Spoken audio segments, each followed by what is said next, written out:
Hello and welcome to the Grassroots Coach with Mike Antrobus. This vlog, in conjunction with Hampshire F.A, is for coaches working within all formats and with all age groups of the grassroots game in Hampshire. Mike Antrobus will liaise with a diverse range of coaches within the game to discuss a range of different practice designs and in the process to show how different variations can support player development. We look forward to sharing the amazing work of our grassroots coaching workforce within Hampshire, and would like to thank you for your time and support as a coach.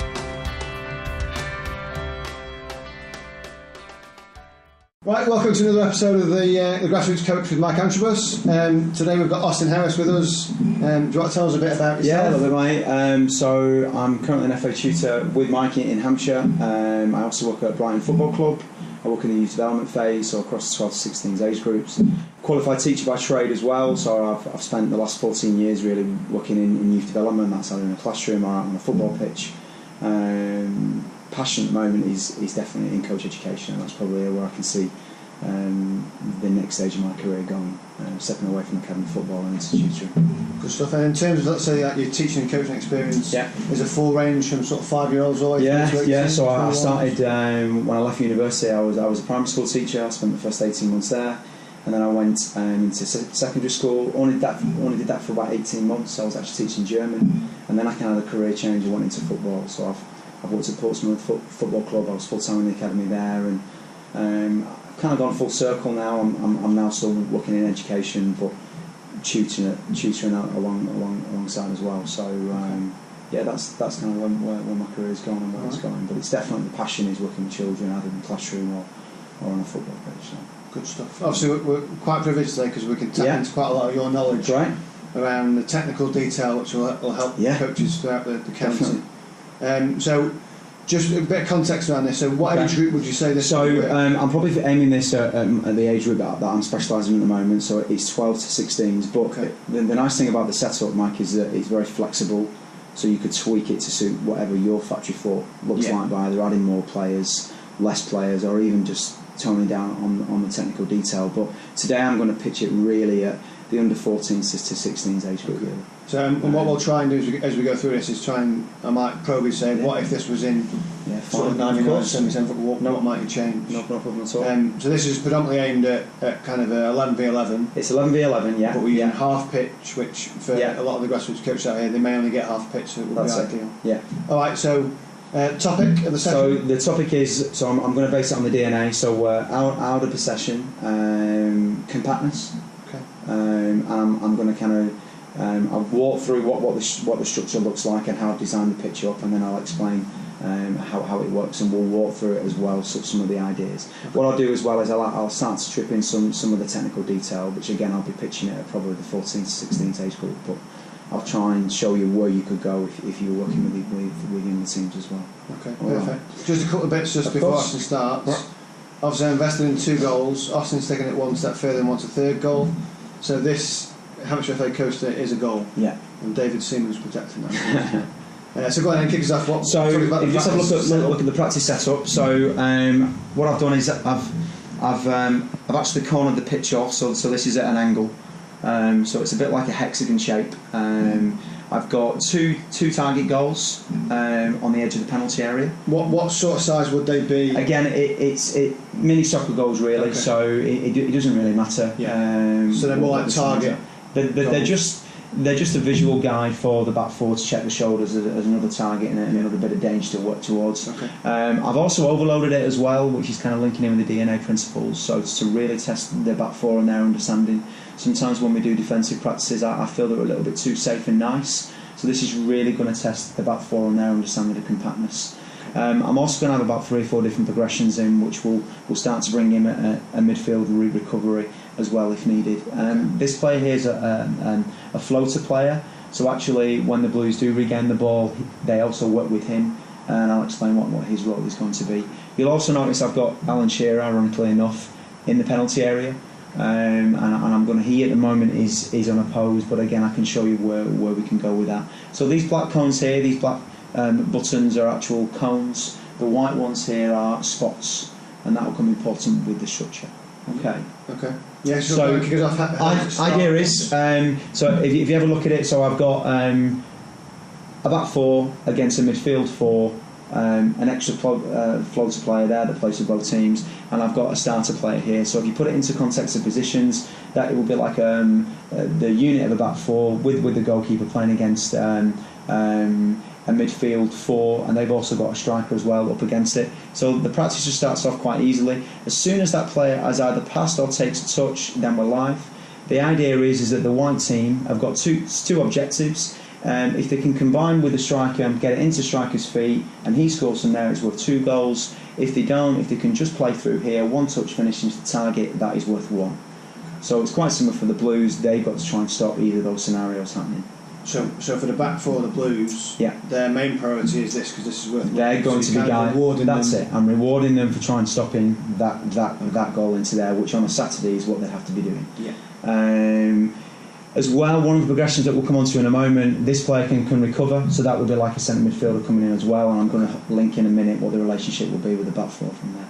If the Blues win it, so the Blues win it. Transition. So for example, let's just say that they do, so they step up and they mark, and they just say that they intercept the ball. The transition will be now they've got 2 target goals that they can work to. Okay. Yeah.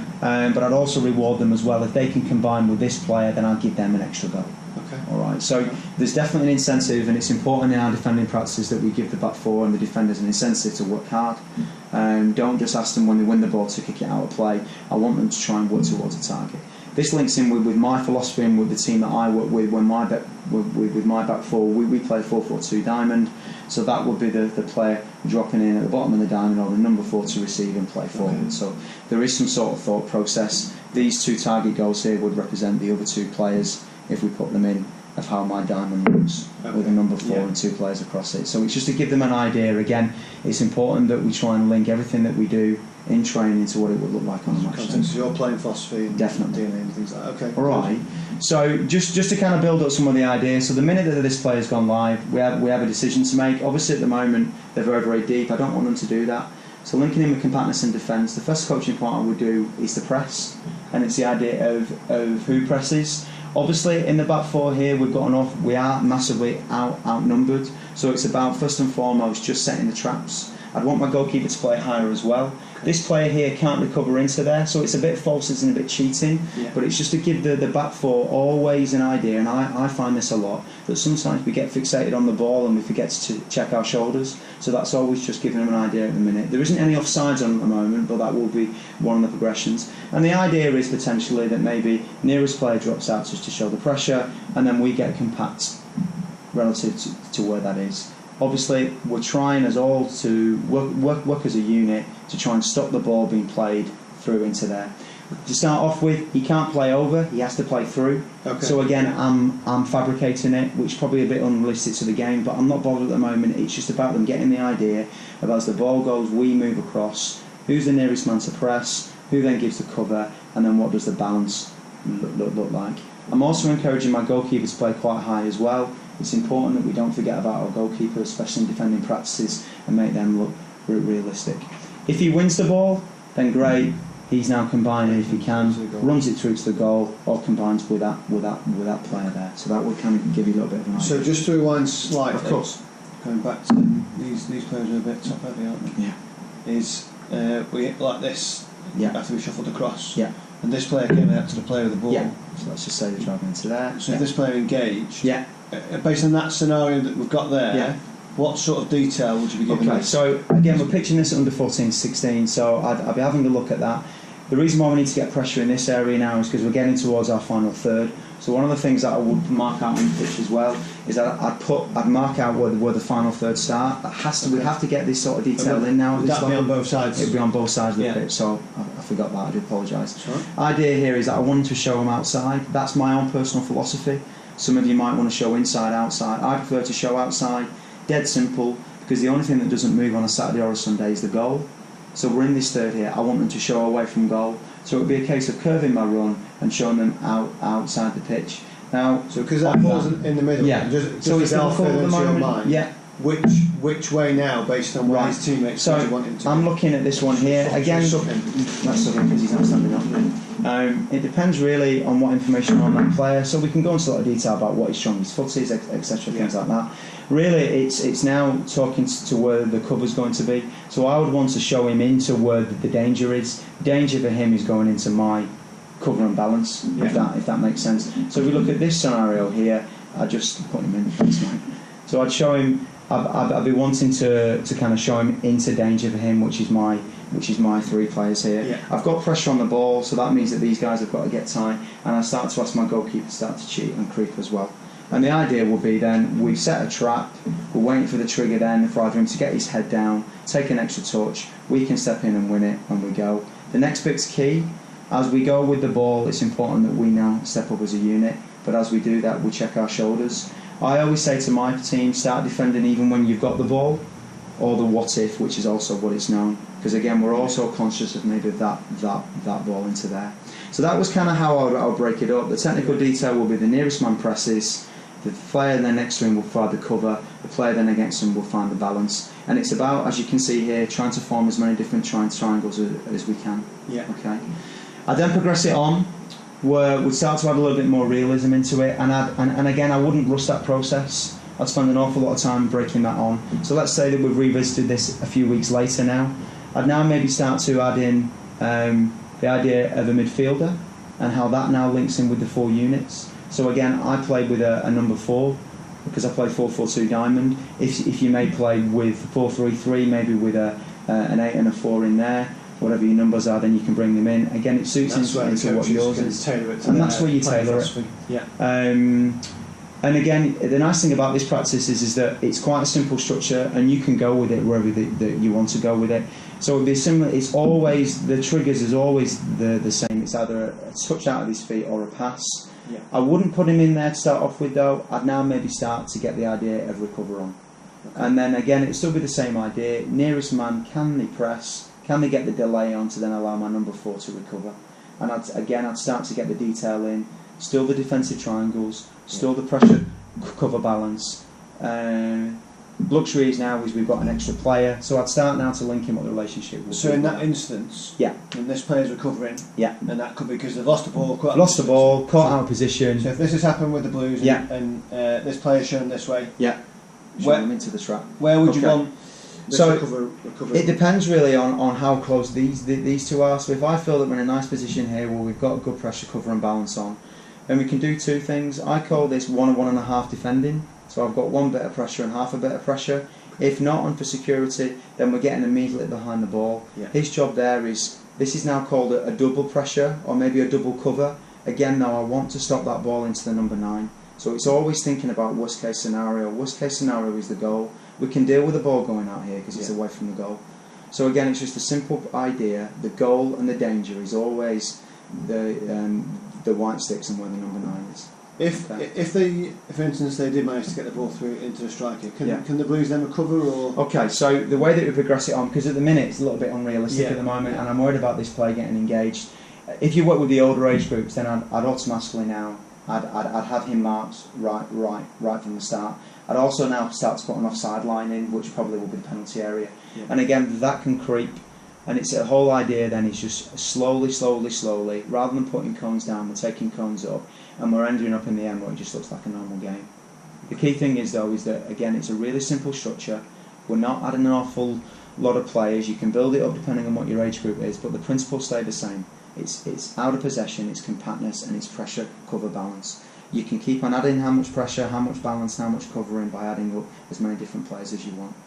So if we take this out and just get it down to a foundation phase, again we could just probably just do 7v7, so we could go with the 3 at the back, with then maybe just a 1 up front and have less players. There's so many different ways that you can deal with this, but the principles stay the same. The principles of play exactly stay the same. The technical detail stays the same. It's getting that pressure, it's getting the cover, and it's getting the balance in the form of a triangle. Okay. No matter what age group that you work on, you always have your goalkeeper in, and the goalkeeper I'd expect to be given information to step, to hold, to shuffle and slide across relative to the ball movement, etc. I suppose with younger age groups in particular, I suppose that one of the key bits here is, would you rotate them round? I would do. I'd make sure they all have a different goal, especially with the goalkeeper. I think sometimes we forget the fact that the goalkeeper is like a conductor of an orchestra here. So actually it's important that they get to have a go at that, even if they're going to go in goals or not. They can see the pictures, they can see the ideas, and I think that's a really important message. Again though, do not forget the defenders need some sort of incentive, whether that's target goals or, like with me, I've got both, and I've also got the idea of that player in there.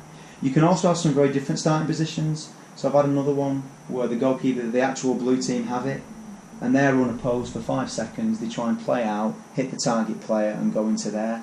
The white team can't tackle. What they can do is intercept.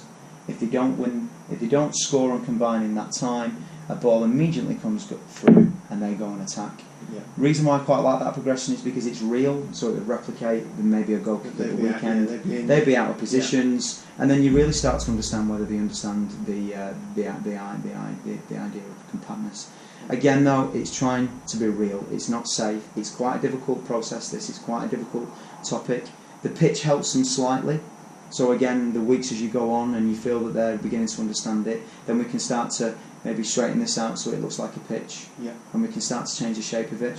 The reason why I've got a hexagon in there is because it's a bit different, but it also gives them angles and it helps them get the angles to form the triangle, so that's the reason why I marked the pitch out like that. Okay.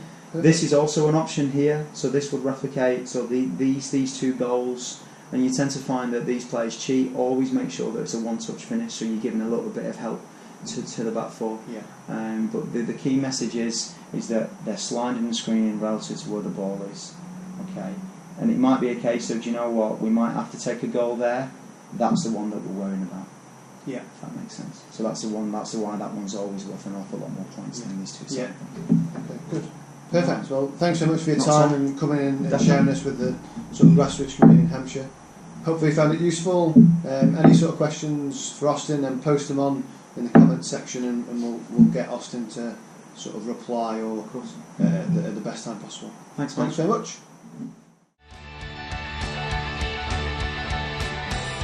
We aim to make the blog as relevant as possible and would appreciate your feedback and thoughts for future episodes. Don't forget to follow us on Twitter at Hampshire F.A. You can also follow Mike at Mike Antrobus or leave your feedback below.